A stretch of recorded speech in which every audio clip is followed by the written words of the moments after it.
Alright guys, well I promised you another video, but today's video is not going to be on Australians. Unfortunately the weather here is kind of holding up a couple shipments we have coming in. There's some really cool species I want you guys to see. We do have a bunch of Australians here now, but I kind of rather do a video when everybody's here, so if you just be patient with us, we're going to show you a lot of cool stuff here, and hopefully another month we get the stuff in. But we did have a couple requests for a just informational video on genetics. So I'm just going to quickly go through some of the basic genetics, how they work, and some of the morphs that are associated with them as we go through it. We'll start with the first, and probably one of the hardest for some new hobbyists to get their head wrapped around, and that's with the percentages of the recessive genes. There's many recessive genes out there in leopard geckos. We're not going to get into fat tail morphs today. If anybody's interested, let me know. We'll do a video later on. But recessive morphs are albino strains like Las Vegas, Bell, and Tremper. Also blizzards and patternless. There's tons and tons of them. We're not going to be able to go over all of them today. But to give you the basic gist of how they work, we'll start off with the simple albino, and it applies for all of the recessive morphs out there. Any albino to albino is going to produce 100% albino babies. Now let's say you have a het albino, a het Tremper, het Bell, het whatever. Het is short for heterozygous. It means it carries one of the alleles that the parents passed on. It looks like a normal type gecko, but it can produce albinos because it carries the genes. So, with that being said, you breed an albino to a het albino, 50% of the babies roughly are going to be albino. Let's say you go het to het breeding, then you're going to get 25% of the offspring should be albino. Again, albino to albino, 100%. Those are the albino will be the homozygous, the visual gene of the phenotype, and then the heterozygous, which is what you can't see. That is a normal type looking gecko. That is called a genotype. It's what you can't see. It's hidden beneath the surface, and you pretty much, when you buy hets, you want to buy from reputable breeders, because it's very easy for somebody to sell you a het and it carries absolutely nothing. So hopefully that wraps up the recessive for you. I'm keeping it really simple. Again, albino 100%, albino to het albino 50%, het to het is going to give you 25%. When you get into all those other crazy pos hets is when you're breeding a heterozygous animal to a normal animal that doesn't carry the traits. That's when you're going to start getting into the 66% pos het, and you're going to get into all the other percentages that are out there. If you guys are interested, maybe we'll do a video on Punnett Square and actually show you where those percentages come in. But for today, we're just going to give you the basics. The next one is Codom.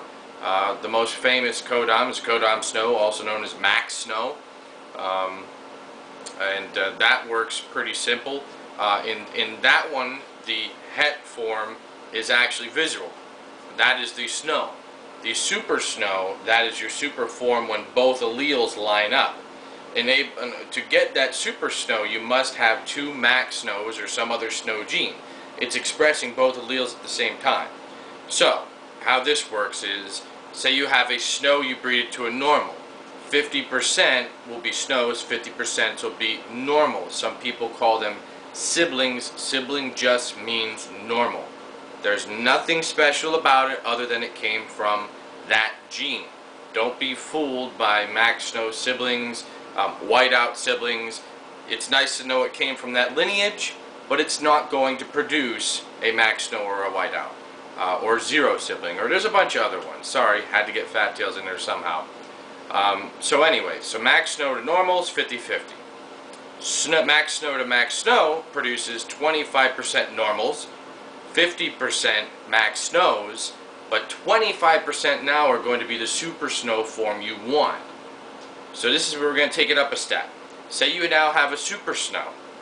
Whatever you breed that super snow to, 100% of the offspring are going to be snow.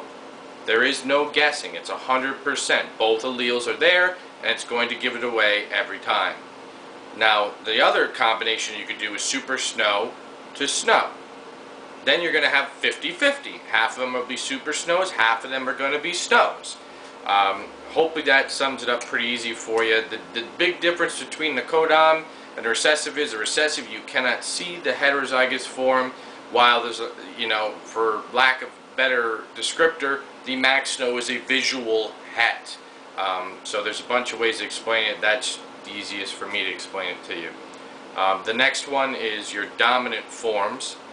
Enigma being the easiest to go over, and dominant is a very easy gene to tell you about. Pretty much 50% of what you breed it to is going to be that animal. So enigma to anything is half of it's going to be enigma. The other half are going to be normals or whatever. Now keep in mind when I'm describing to you these definitions and how they work, I'm taking into play you're breeding the morph to a normal. Now if you breed the morph to a morph, then that's going to throw everything off again, and then you're getting into a more complex genome systems. You could do double recessive with the snow, like a super snow blazing blizzard, and that's where you really start mixing all the genes in, and there's tons of combos out there. So this video is not meant to explain to you the more in-depth combinations, but rather the basic building blocks, so you can then put them together and have a better understanding how they work, so you can make the tons of combo morphs like the Super Aurora, Super Snow, Las Vegas, Snow, Enigma. You get a powerhouse male like that where you have multiple genes in one, which allows you to keep one male instead of having 4 different males that are going to do the job of that one as far as the genes go. Last but not least, oh no, I lied, there's 2 more. Line bred, good old-fashioned tangerine, super hypo carrot tails, plus or minus bold stripes and red stripes, that's still out there, but you still line breed them no matter what. To get better color out of a red stripe, you're still going to line breed them. I personally think a bold stripe's recessive. That's what we find here, but again, that topic is out there. So all line breeding means is you're taking the best of the best and you're line breeding it in a line to get the better color for next year. It could be color, it could be a pattern, it could be a contrast you want to line breed. It doesn't have to just be color. Say you see, bandit. Bandits are a perfect example. You want to line breed for a better bandit. You want to line breed for a better bold stripe so the stripes are more bold. That's all line breeding. Whether you're doing it with a codon morph or a recessive morph, it doesn't matter. You have an enigma that's got nice color, and you want to line breed it so it gets more intense color. Then you're line breeding a dominant trait, but you're still line breeding. So that's exactly what it is when somebody says it's a line-bred snow or a line-bred tangerine. It's just taking the best of the best and upgrading for the prior year, which is where holdbacks become very, very important in your line-bred projects. So last but not least is polygenic traits. These are your raptors, your red-eyed patternless orange, Tremper albinos, blah, blah, blah, blah, your typhoons, your radars, which are essentially the same morph but different albino strain pumped in there. And what polygenic means, if you break it down, is poly meaning multiple, genetic meaning genes. So it's multiple genes at play. So technically you could say a Super Aurora is polygenetic, obviously a raptor is. If it has more than 2 or more genes in it, it can fall under the polygenic by the genetic definition of it. But the most famous one we all know polygenetic would be the raptor, typhoons, and radars, which when you breed those animals together you could get stripes, jungles, reverse stripes, patternless, which is not the same recessive patternless trait which the Murphy's patternless is, which is very important. A lot of people get those confused. Along with those you have obviously the red eyes. You can make eclipses. Just the raptor can throw so many different traits in one animal.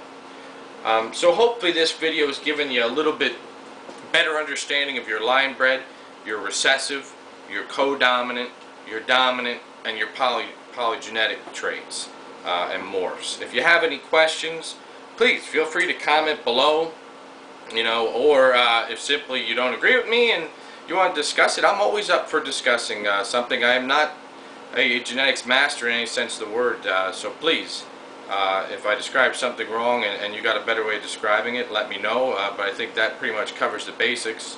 Like I said, we'll go over more later on if you'd like. One thing to announce right now, we're having a huge sale on Novas, Bs, super hypo carrot tails,